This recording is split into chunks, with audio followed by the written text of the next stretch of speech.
The second question, and this one might be a little bit more controversial, is Israel committing a genocide? Is Israel committing a genocide at this very moment? Who wants to take this? Well, you started first last time, so Des, you want to kick this one off? Yeah, sure. Okay. For reset the clock. I think it's important that when we consider genocide, we have to consider that a country is operating with the highly special intent to completely, or it's a highly special intent to eliminate, in whole or in part, a group of people. And the origination of this hatred, of this desire to eliminate the group of people, can't simply be part of war. It has to be something special. It has to be something different. This intention is highly specialized when we're talking about genocide. I think that we have to be really careful when we set the precedent of these two people are at war, therefore one person is genociding the other, because what you essentially do in that case is you rob every single nation the ability to go to war. You know, was the United States engaged in genocide against Afghanistan? Is Russia engaged in genocide against Ukraine? Is, you know, did we engage in genocide against Japan when we nuked them or when we firebombed Tokyo? Did you know, like, in every single conflict that you have, there's going to be one group of people trying to defeat another group of people. It can't all be genocide. So I think that if we want to claim that Israel is engaged in genocide, I think that we need to be very careful when we look at that highly special intent. And I think we need to be careful that we're not confusing military actions, which there are a lot of, with genocidal actions. There could be individual people that are engaged in genocidal rhetoric or in genocidal action. And I think if that's happening, those individual people, of course, should be held responsible. But I think that if we look at the overall action of Israel, we see that, like, you know, 30,000 people have been killed and like twice as many bombs have been dropped. We see that the amount of warning Israel takes to try to, you know, have people flee from one side to the other. You know, Israel's like, hey, you guys need to leave. You give you basically 2 weeks before any military operations began, when they're making phone calls to apartment buildings, when they're spending $500,000 on missiles to like precisely target people. The idea that Israel is engaged in some genocidal action while also taking all of these precautions, while opening up more and more humanitarian ways to get food in, you know, while they're doing all these things, it just doesn't really make sense, other than just like screaming the death toll over and over again, or saying women and children, this number, and here's the death toll, and just screaming that over and over and over again. There is no real argument here that Israel is engaging in genocide against any of the people in Gaza. Okay. Suleiman, I'll turn it to you. Yeah, he defined genocide correctly, and he said that it's to eliminate a whole or part of a people. And what we're seeing is a genocide. It is the elimination of a part of a people because of their basic ethnicity, which is being Palestinian. It's obviously not based on religion, because these guys are killing Christians and Muslims and oppressing Jews in Israel, but that's a separate point. Now, coming back to it, right? The ICJ have also stated that there is a plausible case for genocide. Now, when Destiny's made his argument, he's not explained that according to his definition then what would be a genocide, because he's given many examples of certain acts that were occurred, but then he's not explained what genocide is, because if he's saying that whenever there is an act of war there can't be genocide, that is inaccurate. Now, coming back to it, there has been a huge number of people who've been killed, more than 40,000. The vast majority of them are women and children. And he mentioned that they're targeting precisely. If they're targeting precisely, which is what his last point was, and then they're killing so many women and children, that literally tells you that the intent is to kill women and children, unless they're not targeting precisely. In addition to that, they claim that they are trying to go for Hamas.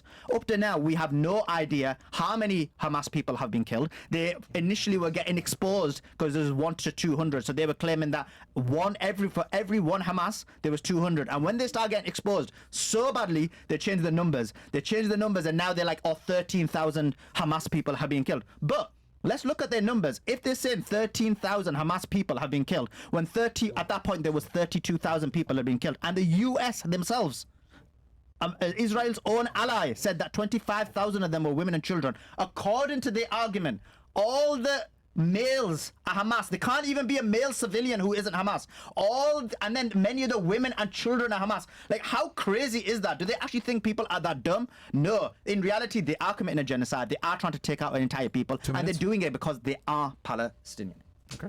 So there's two essential elements when we're defining genocide. You need the special intent, and then you need to combine it with some action. Eliminating a group of people in part is not qualifying as a special intent. The special intent has to be absent any reason for war. It can't just be I'm going to war with somebody, so I'm trying to blow up, like, part of the military installation, trying to blow up some city. That's not enough. Otherwise, every single war would be genocide. We have to ask ourselves, what is the difference between genocide and war? And if you look at the Israeli operation right now in the Gaza Strip, well, what started it? October 7th, an act of war. Well, what are they doing? Conducting military operations like you would in war. What are all the planes shooting at? What are all the artillery shooting at?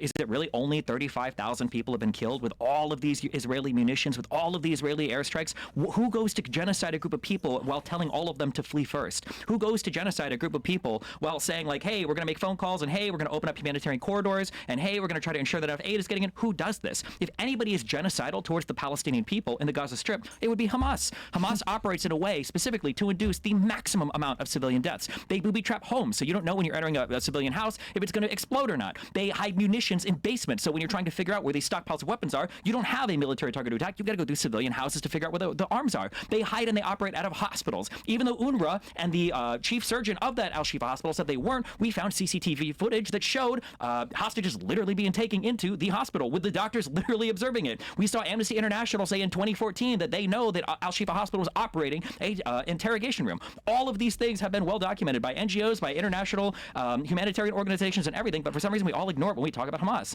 Hamas does everything they can to induce civilian death, and they continue to do so because they know that it benefits them internationally because people continue to obsess over the numbers. The ICJ did not say that there is a plausible case of genocide happening right now. They said that it was plausible that the rights of the Palestinians were being infringed based on the Genocide Convention. The ex-leader, the ex-president of the ICJ literally just did an interview on the BBC clarifying this, that they were not asked to rule on the plausibility of the genocide. There's not even a part in that Genocide Convention that tells a state not to commit genocide. It's just telling people to protect their rights against it, and it is plausible, meaning that prima facie, if the facts are true, it could be the case that the Palestinians are having their rights to not be genocided infringed, but the International Court of Justice does not make an actual ruling on that. And then also, as a real quick final point, when we say 7,000, Hamas has themselves claimed that 7,000 to 8,000 people that have been killed were literally militants, and that's the Hamas numbers. If that's true, then the ratio of militants to civilian killed in this war is already exceeding every single prior military conflict, and that's operating in the most densely populated urban environment ever against an enemy militant that is explicitly trying to induce as much civilian death as possible. Yeah. Okay. Turn it to you, Suleiman. Right. So, I mean, what you said is accurate, but then again, you applied it inaccurately, right? So you said that there needs to be intent, right? There needs to be action, and then you can actually attack part of the population. So you try and take out part of the population. You try to genocide part of the population. That's what's happened. You have the intent because you admitted that they're precisely targeting people. So the intent is there. They're precisely targeting the children. Their actions have demonstrated that they have precisely attacked the children. In terms of what you said about 35,000, they've not told people to move, because in reality we've seen it. Whenever they tell people to move, they've killed so many people in the safe zones. So what they're doing is they're telling people, go to this area. This area is a safe zone. And then they're bombing and killing them. And we've seen that time and time again. We've seen people who basically wave the white flags of surrender. They've been killed. Americans were killed when they were doing that. They killed their own hostages in the same manner. When people were in them aid trucks, they did the exact same thing. In terms of the booby traps, obviously that's just fake news. In terms of Al-Shifa, that was the biggest debunked. I'm surprised that these debunked propaganda pieces are being used here, because we've already debunked them. Al-Shifa wasn't a military installation. Al-Shifa had nothing in it. The most embarrassing thing was some of those videos where they were showing weapons in certain areas where they couldn't even be in MRI rooms. So they've been exposed so badly in terms of Al-Shifa. Al-Shifa was not a military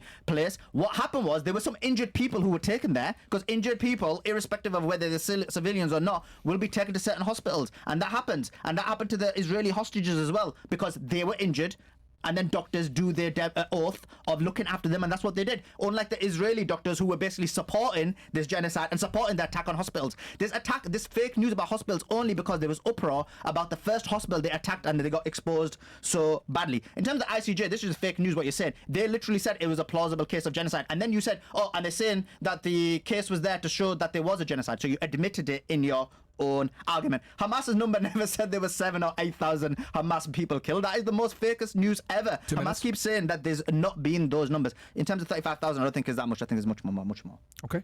And then I think you started this one, right? So yeah, you started this one. So we could get your last side and then your last side, and then we'll go to the next question. Cool. You guys cool Sure. with that? Yeah. Intentionally attacking people is not the special intent to commit genocide. The special intent to commit genocide has to be higher than just attacking a foreign nation that you're at war with. It has to be higher. Again, then the crucial part here is you have to be able to differentiate genocide from just war.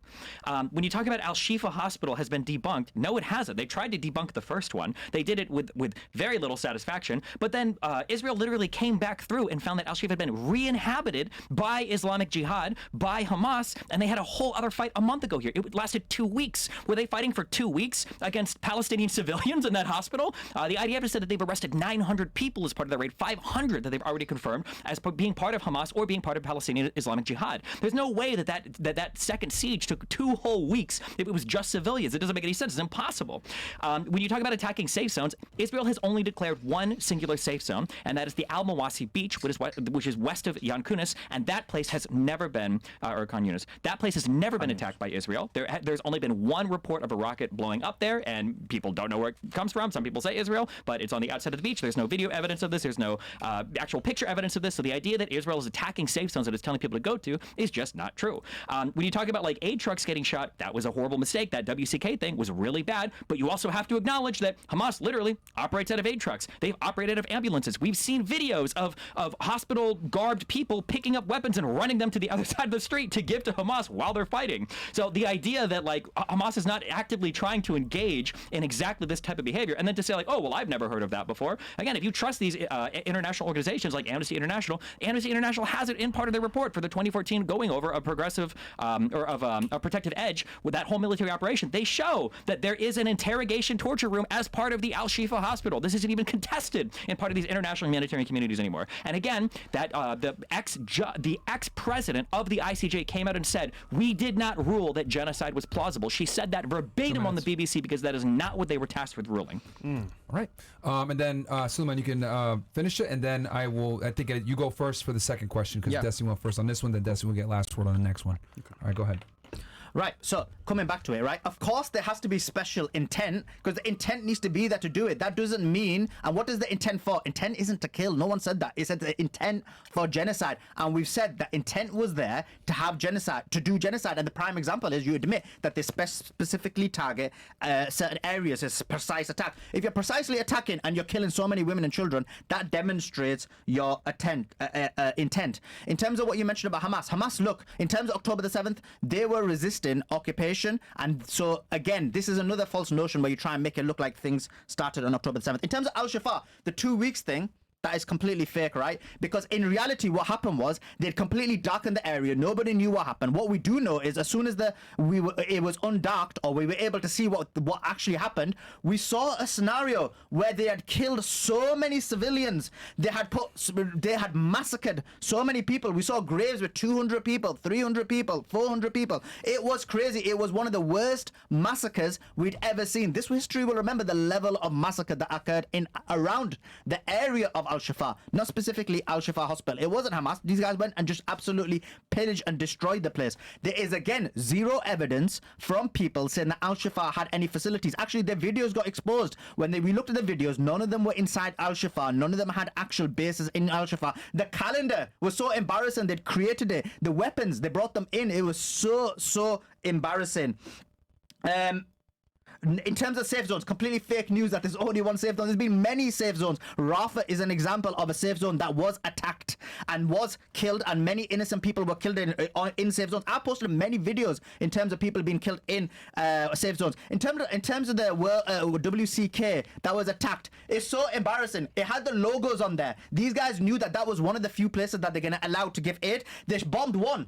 Then they bombed a second, and then they bombed a third, and they did it, and they killed Americans and British people. This is the level of the genocidal nature of this. They know there's no blowback for the